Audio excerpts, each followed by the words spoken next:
We are live.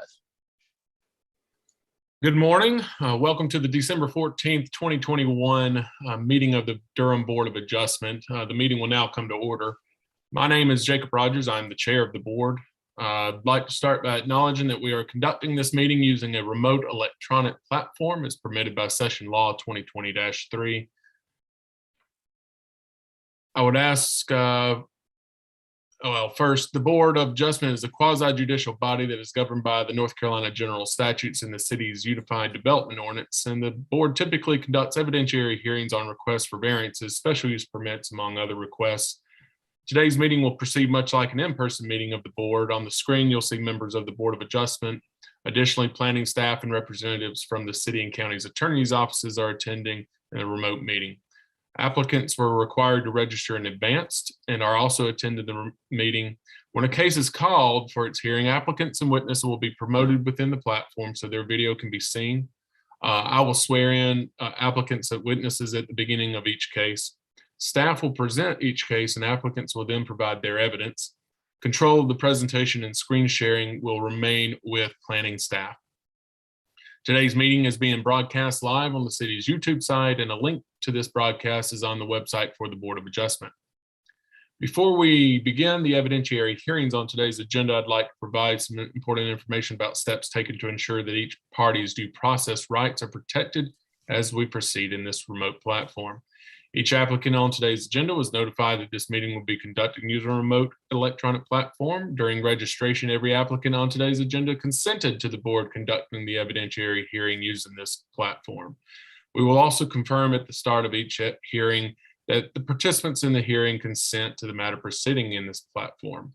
If there is any objection to a matter proceeding in this platform, the case will be continued. Notice of today's meeting was provided by publishing notice in the newspaper, mailed to property owners within 600 feet of subject properties, posting a sign at the property, and posting on the city's website. The newspaper, website, and mailed notices for today's meeting contain information how the public can access the remote meeting as it occurs. These notices also contain information about the registration requirement for the meeting, along with other information about how to register. All individuals participating in today's evidentiary hearings were also required to submit a copy of any presentation, document, or exhibit or other materials that they wish to submit at the hearing prior to today's meeting. All materials that the city received from the applicants in today's cases, as well as a copy of the city staff's presentations and documents, were posted on the Board of Adjustment's website as part of the agenda. No new documents will be submitted during today's meeting. All decisions of this board are subject to appeal to the Durham Superior Court. Anyone in the audience other than the applicant who wishes to receive a copy of the formal order issued by this board on a particular case must submit a written request for a copy of this order. So got the business out of the way there. It's good to see everybody this morning. Terry, would you like to call the roll? Yes. Kip. Here. Meadows. Here. Rogers. Here. Paletta. Here. Retchless. Here. Wymore. Here. Major. Here. Tarrant. Here. And Bushane. Here. Thank you. Well, you got a new name today.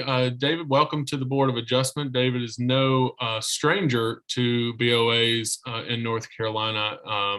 David, would you like to introduce yourself a little bit? Just a quick minute overview of yourself. Greetings. Nice to join this illustrious group. I'm Dave Paletta, and I'm getting close to retirement. I'm a self-employed attorney that's winding down his practice. I have worked with boards of adjustment for about 30 years as a town attorney in the western part of the state. So I look forward to changing roles and being a member of the board with this board. Thank you, sir. It's glad to have you.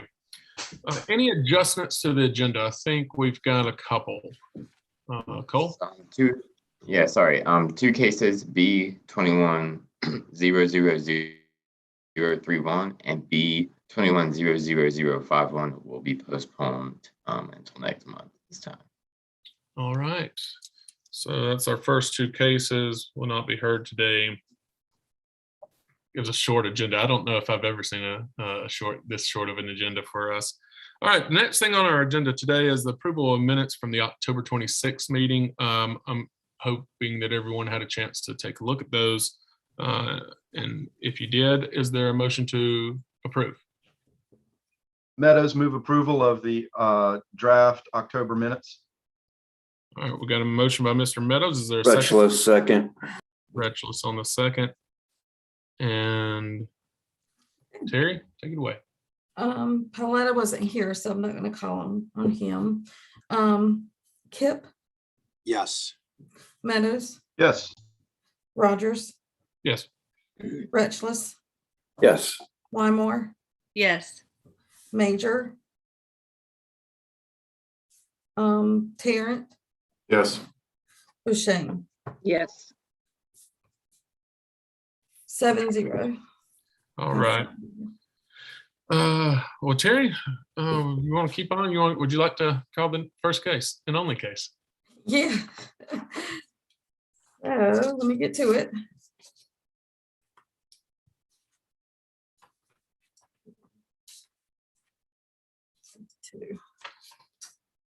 Okay, this case has been advertised for the required period of time and has been notarized affidavits and verifying the signed postings and letter mailings are on file. The case itself, here it is. This is a city case. It is a request for a minor special use permit for a daycare located in a residential district. The subject site is located at 1239 Berkeley Street, and it's zoned residential rural, urban, and it's in the urban tier. And seatings for this case is Pauletta, Kip, Meadows, Rogers, Retchless, Wymore, and Major, and Tarrant. I don't think Tarrant is on this one. Oh, okay. Bushane. No, I don't think that. Oh, we don't need them. Okay, gotcha. Yeah, I think Jessica is the only one. So Rogers, Meadows, Kip, Pauletta, Retchless, Wymore, and Major. Gotcha. Okay. Okay. Oh, yeah. Can we stop sharing for a moment? Cole, is this Cole's? We'll have to swear everybody in. Sorry, Cole. Everybody who plans on giving testimony for this, if you'll please turn your video on. I think we've got it. We're going to administer the oath. So if you'll raise your right hand, do you swear or affirm that the testimony you'll give today is the truth and nothing but the truth? I'll need an affirmation from each of you. So William? Yes. Beverly? Yes. Monica? Yes. All right. And do you consent to this remote meeting platform? Monica? Yes. Beverly? Yes. William? Yes. Thank you so much. Cole, take it over.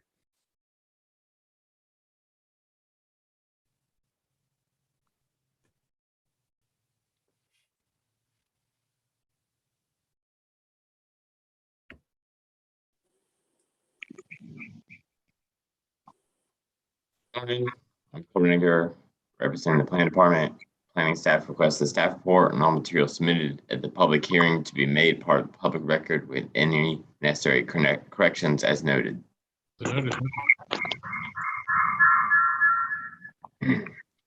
Case B 21-00052 is a request for a minor special use permit for a daycare located in a residential district. The case area is highlighted in red. The site is in the urban tier, zoned residential urban RU52, and is within the city of Durham's jurisdiction. The existing use is currently a church.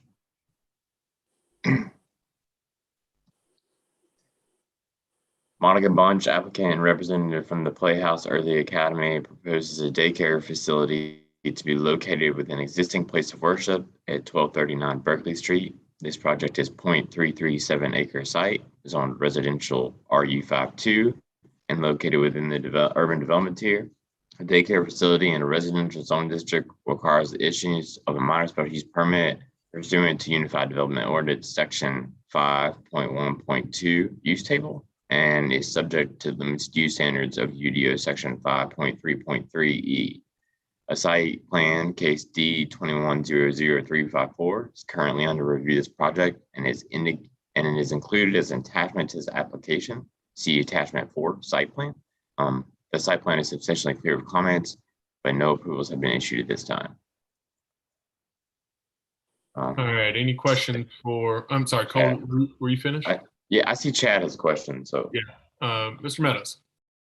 Good morning, Mr. Chair. Thank you. Thanks, Cole. Just a quick question for you. The 6 proposed parking spaces, is that part of this site plan or are these there now? What, and is that intended to be used as part of this project? So they are, right now, I think they're existing, but they're only gravel. So when this site plan comes in to be used, they'll have to be paved to meet the required parking spaces. And they're going to be used for the daycare. And it's on the site plan just to show the daycare meets those parking requirements when the change of use happens, because it is used as a church right now. But there's different parking requirements for churches versus daycares. Because I believe churches are based on seating area or daycare.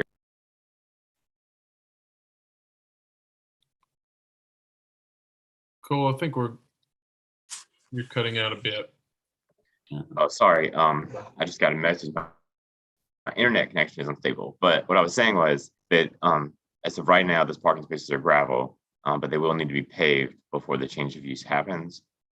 They're being shown because they have to be shown basically when you do a change of use to make sure you're meeting parking requirements. Seating area for churches and daycares are calculated differently. So those are shown to show that they are meeting parking requirements. Thank you. Welcome. Any other questions for Cole? Sifting through here, I don't see. Speak up. All right. Well, let's hear from the applicants. Monica, are you? Yes. Okay, you're going to be the one. Take it away and tell us a little bit about this project. Okay, so we are using the parking spaces for the church. It is a paved parking lot, and that's located on lot 38 as asphalt. We do have currently 7 parking spaces. Our center has provided emergency care for remote learning during the pandemic. We also have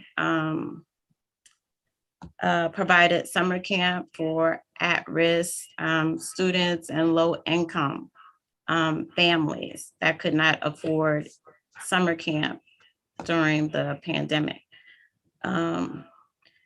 We basically have met all the findings at this point.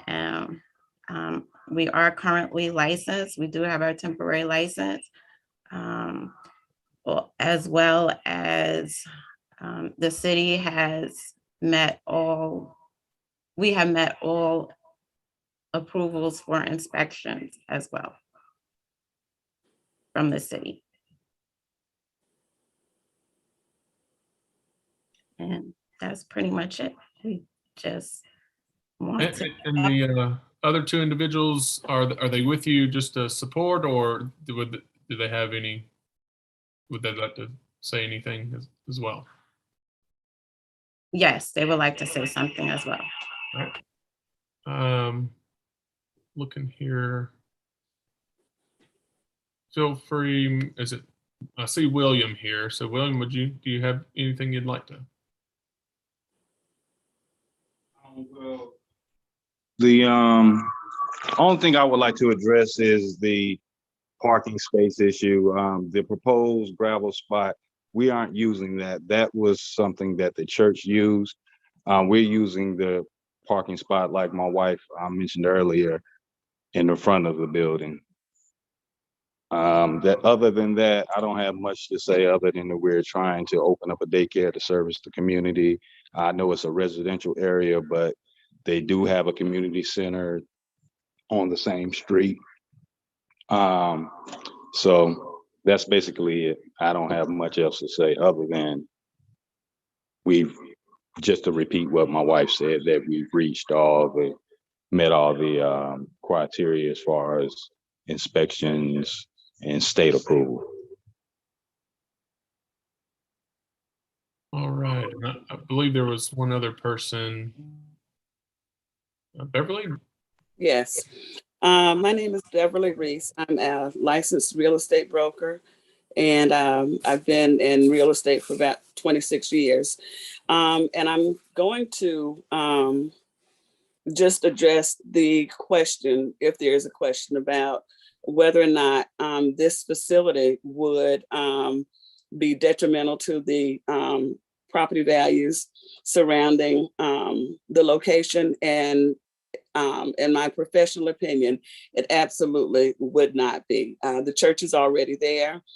The facility will be located inside an existing structure. And actually, I visited the location, and the way that the church is set up, it's sort of ideal because, you know, people can come in one way and circle around, unload their kids and go out another way. There are 3 different avenues to access the facility. I think that it would be actually great for the community because it is residential, and people who need daycare can actually walk to the facility to drop their kids off. So I think that it would actually be a bonus and a benefit to the community. Ms. Reese, are you a licensed appraiser? Absolutely not. Okay.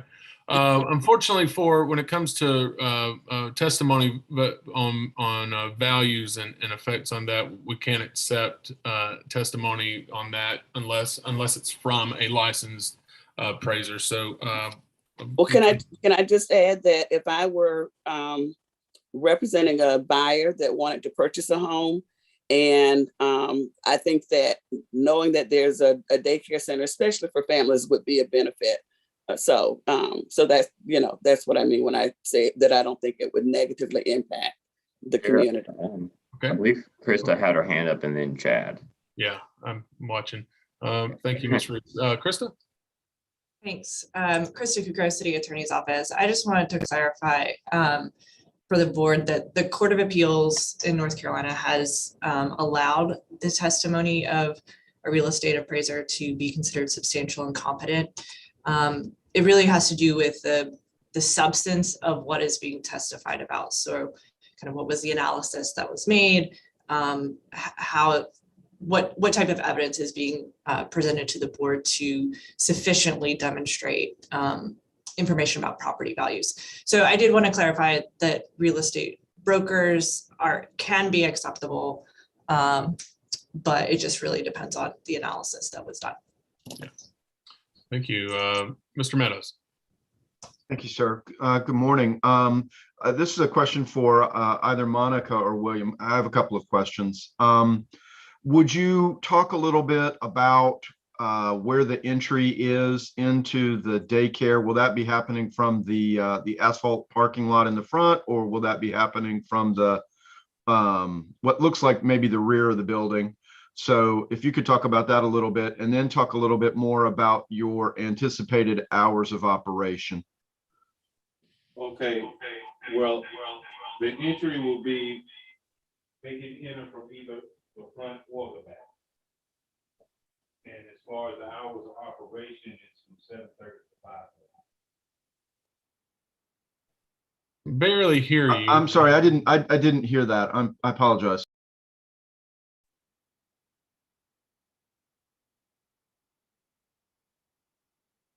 I think we've got you on mute. There you are. Can you hear me now? Yes. Okay, what I was saying is that the parents can enter from the front or the back. And also the hours of operations are from 7:30 to 5:30. Will that be on the weekend as well, or just through the week? Monday through Friday. Thank you. All right. Oh, would you mind stop sharing the screen for a moment?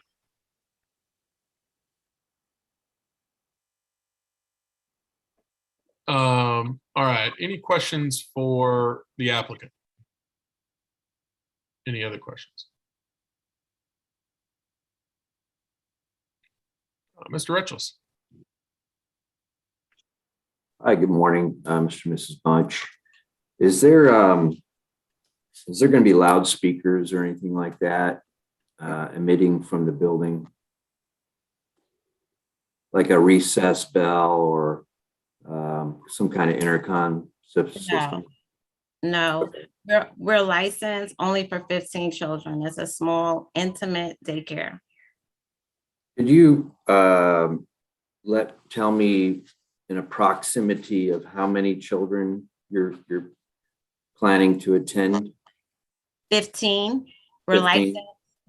We're currently licensed for only 15 children.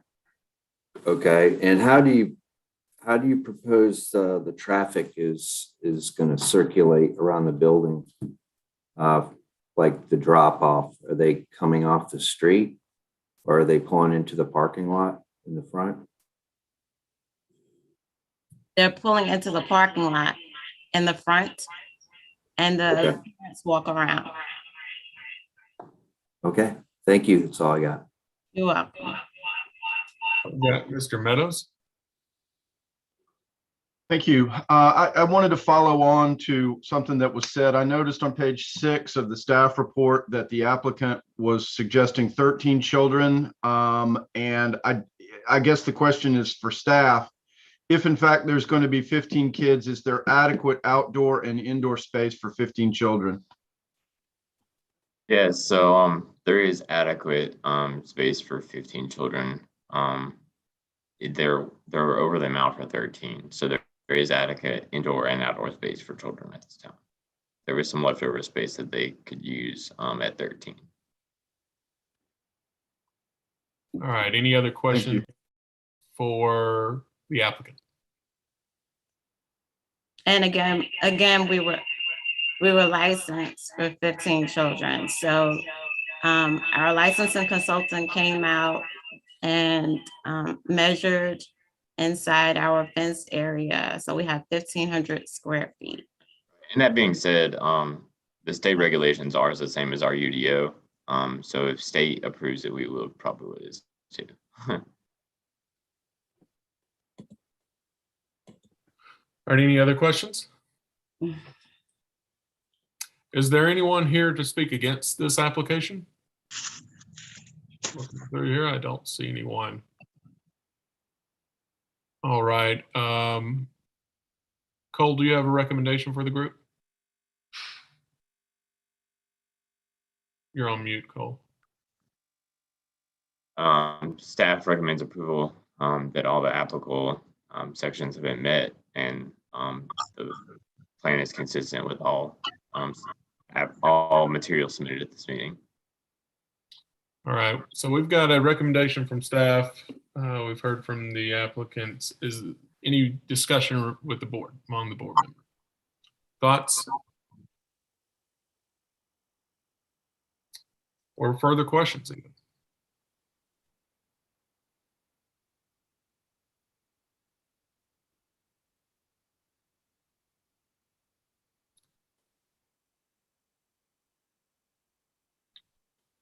Mr. Paletta. So since this is my first meeting, is the protocol, if I want to ask a question, I click on the button, raise the hand and wait till I'm called on? You can. I mean, it's easier to do that with Zoom, but just to keep some order. I was just curious. Going. All right. Just wanted to figure out how to chip in, but I don't have any questions. Thanks. I have one question, and I don't know that it matters too much. The motion language talks about information submitted to the board as part of the application. The application says 13. The applicants indicated it's 15. That's what their license is for. Is it necessary for us to make notation of that in the motion, or are we all comfortable that, when they have 15 kids there and the application says 13, we're not going to have a problem? Are we all good with that? Krista, could you comment on that question? I don't know if it's legally required or not. Krista Kukro, City Attorney's Office. I think you could go about it two ways. I think that you could just make a correction to the application that it should say 15, or in the motion, you could put it as a condition or a finding that it's 15 students. I'm ready to make a motion, Mr. Chair. All right. May I make a quick comment? This is Jessica Dockery of the Planning Department. I do want to point out that the site plan also says 13. So I'm not sure what your comfort level is for that. We've reviewed it for 13 students. Okay. Any further? Let's. Anybody have any thoughts on that part? I've got a question for the applicant real quick, but I want to kind of go through this first, see this through. And I just have something to say quickly. Initially, when I started it, I just wanted 13 kids. So that's how the 13 came about, and because of the small area that I was working with. So 13, but when my licensing consultant came out and she did her own inspections and all of that, she said, I am equipped for 15 children. So that's how the number 15 came about. Thank you. Okay, thank you for that. One question I have is, and I'm assuming you've done this, but just would like for you to touch on it. Have you had any discussions with neighboring properties or your neighbors about this proposed change? And there's notice been given, but any of those discussions, have you had those with community members? Yes, we have, and the community has been very supportive. We've also had a couple of gatherings here, cookouts and stuff like that, just to get the word out. So the community has been very supportive. We also administered food under USDA to the community as well. So handing out free food and lunches. So. All right. Well, thank you for that. Krista? Krista Kukro, City Attorney's Office. I was just discussing with staff when I initially sort of chimed in regards to, I think, Mr. Meadows' question in terms of the motion and that discrepancy between 13 and 15. I was interpreting that it was a just sort of an oversight or a mistake in the application. It sounds like it's a little bit different. And I think that staff, and Jessica, feel free to chime in if you need to correct anything I'm saying, but staff would like to make sure that the application and site plan meet the requirements for 15 students, which would be different than for 13 students, which is what the application said. So with that in mind, I think that the paths forward are a little bit different. I think that the case could be continued to allow staff to review for 15 students. Another option could be that it's conditioned on 15 students pending site plan approval. I think that that's a less desirable option just because it's kind of a chicken and egg question. So it may be that continuance is appropriate in this instance, just given the discrepancy and the need for staff to review. So I see that Jessica has made her video available. I'll stop talking. I think if we continue it, it would be a quick change. The applicant would have to get their designer to just show the calculations in the space with the larger area. And it sounds like there is additional space. It just wasn't included in the calculations for 15, which we would require on the site plan for them to be allowed to have the 15. And we would feel more comfortable if we actually had that shown, given this is an MSUP, that the site plan matches the request. All right. I mean, we're talking the difference of two 2 children. I don't know what comfort levels are. I'm fine with it, approving it today. But Mr. Meadows, do you have a motion, or you want to continue that, or is there further discussion or thoughts? Before I make a motion, I'll say that I will go, I will, I agree with staff that there's an issue. I see a potential issue with the discrepancy between a site plan and their special use permit. I don't want this to come back and be a problem for this applicant in the future, in case something should happen and somebody does have concerns or criticisms or whatever. Not saying that would happen, but if it did and there were discrepancies across the different approvals, that could be more of a headache. So I would be willing to continue this as staff has indicated they would like to do. That's just where I'm coming from, and I'm happy to hear what other people think. Yeah, I think we'd like to. Anybody else have some thoughts on this? Other board members? I agree. I like all of the paperwork to be internally consistent. It's just minimizes the prospect that some surprising problem could arise down the road. A question for the applicant, would it cause you a problem or hardship if this matter was continued to the next meeting? Yes, it would.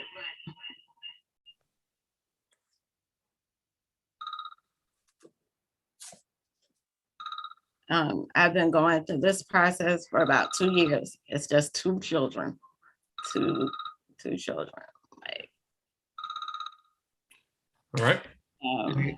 I just want to also, this is Jessica Dockery of the Planning Department again. I just want to point out that because the site plan says 13, if they had 15 students, they'd be in violation of the site plan and could be issued a citation.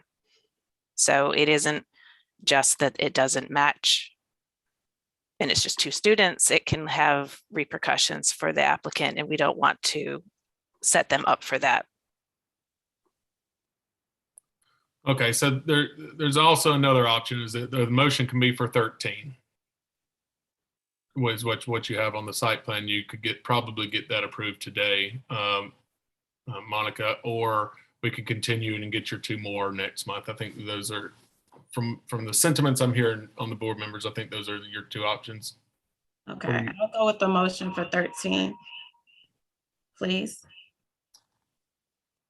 One thing, if we go with the motion for 13, is there a process where we can come back? You would go through all of this again. So if you want to increase that, you would have to go through the entire process again. Whereas this won't, we'll put you at the top of the agenda next month and get this going, given that the paperwork is all straight and you could have it. I think the next meeting is January 25th, it'd be approved. And the site plan would also have to be updated. Yeah, given that all of that was submitted in time, and everything was done. So, but if you wanted to add more later, you'd go through this the entire process again, which would be, I know, a headache. This is it takes a while to get to this point. I totally understand. So if you really want those 2 more, it may be a good idea to get the site plan right and then come back next month if you'd like. If we continue this, we don't have to re-advertise. That saves you the cost if you have to come back. Unfortunately, there's a new fee, and the notification fee is part of that. So it would be quicker and certainly less expensive if you continue, but then you would have to get the site plan changed and approved, or near approval, by the January meeting if you were to do that. That might be the simplest and the quickest for you. I'm gonna go with the 13 because at this point, Maybe I should. feasible for us to do the site plan and all that again. It's just costlier. So, all right, any thoughts on this? From any other board members on the case itself and what's submitted in the application and the site plan?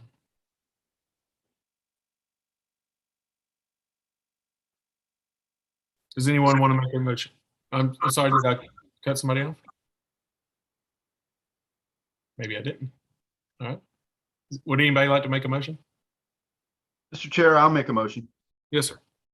I hereby make a motion that application number B21000052, an application for a minor special use permit on property located at 1239 Berkeley Street, has successfully met the applicable requirements of the Unified Development Ordinance and is hereby granted subject to the following three conditions. One, the improvements shall be substantially consistent with the site plan, case D2100354, and all information submitted to the board as part of the application. Two, the facility shall meet all applicable state requirements for standards, licensing, and inspections. And three, the maximum number of children in the daycare be limited to 13. All right, we have a motion for approval by Mr. Meadows. Is there a second? Rutschel, second. Mr. Retchless on the second. Terry, would you like to?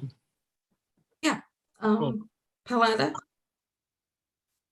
I'm in favor, yes. okay. Kip, Yes. Meadows, Yes. Rogers, Yes. Retchless, Yes. Wymore, Yes. Major, Yes. motion passes 7-0. By a vote of 7-0, your minor special use permit has been approved. With thank you for coming before the BOA this morning, and hope you guys have a good week and wish you the best of luck. Have a good day. All right, next on our agenda is no old business. I don't know if anybody has anything they'd like to bring up from our old business, but we do have one item on the new business. Jessica, you want to talk about this, or who's going to talk about this? Sorry, finding all the buttons. It was a problem apparently. So there is a racial and social equity survey that the city clerk's office has distributed. I have sent it out to you, I think, twice with several reminders. If you have not filled that out, please do so. The last day to do so is the 17th, and they would like to have all board members participate in that survey if at all possible. If you need the link again, just email me and I'll be glad to send it to you. Thank you. Yeah, thank you. One other thing to mention is Eliza Monroe's no longer with the city. It's a big loss to the city. She has been I chatted with her last week. Has been a huge help and has done a fantastic job with this board. So I doubt she's watching. She probably shouldn't be watching right now. But if she is, let's wave hello, I guess, and goodbye to some degree to Eliza. Done a great job here. I want to appreciate her hard work. All right, we've got one order to approve on this list. It's going to be B21000042. Dave, I know that you're not going to be able to, or Krista, you got something to say about this one? I do. I sure do. Thanks, Chair. Krista Kugro, City Attorney's Office. So this one didn't get voted on at the first meeting where it showed up on the agenda in regards to the approval, because there was some of the language regarding the condition for mitigation was incorrect. So corrected it. It's back before you. My understanding is that the attorney for the client wants to further modify that language regarding the condition. I think that that's something that needs to be ironed out. My suggestion would be that we do not vote on the order today to allow us to try to figure out if there's a way that we can accomplish the client's goals, the applicant's goals, while still meeting the intent of the Board of Adjustment. Because if you all did vote on it today and they wanted to modify that condition, they would have to bring it back as a new application to modify the condition. And I don't want to put them in that position without sort of having some input from them. So my suggestion is that we do not vote on this today. We'll bring it back next month. Understood. So we'll table it then. Mr. Meadows, you have a question about? I just wanted to remember, I wanted to make sure that my recollection was correct. I recall the applicant saying that they were okay making a land dedication as part of this project. Is that, has that position changed? Or am I misremembering what was said? Krista Kugro, City Attorney's Office. The specific condition was a little bit broader. It wasn't the word dedication, it was donation, I think, per UDO section 8.5.11D. But that mitigation section provides several different mechanisms by which that can happen. I think the concern of the applicant is that they may try to make a donation, but that donation may not be received or accepted. And so I think that they are trying to figure out how they can avoid being in a position where this condition prevents them from getting sort of all of their necessary approvals down the road if no one accepts their donation. So that's the kind of quandary that we're trying to figure out. Cool. All right. Okay. So no orders to approve this month. So this has been a very quick meeting, David. This isn't like this. This never happens like this. I don't know if you got lucky or unlucky. I don't know how to explain it either, but I had Dave and I met about this, and I said, just plan on at least 4 or 5 hours of your morning being dedicated to this. And here we are, not even an hour. So our next meeting is January 25th, back on the regular schedule at 8:30 a.m. Assumingly virtual. Jessica, Krista, any? I know council is kind of moving back and. Yeah, we have been told that there's a possibility that we may be in person, and we have tentatively reserved a larger space for that purpose and the city council chambers, but we have not been given the okay to do an in-person meeting yet. So we will keep you posted. Okay. When will that decision be made? So folks. I think the intent may be to wait for the new mayor to come on board and let them make that decision. But I do not have any further information. The last time I heard anything was November. Okay. Excuse me. Well, all right, then we shall wait direction, and hopefully we'll have plenty of notice on that. But until then, we'll see you all in January. Have a good one. Bye.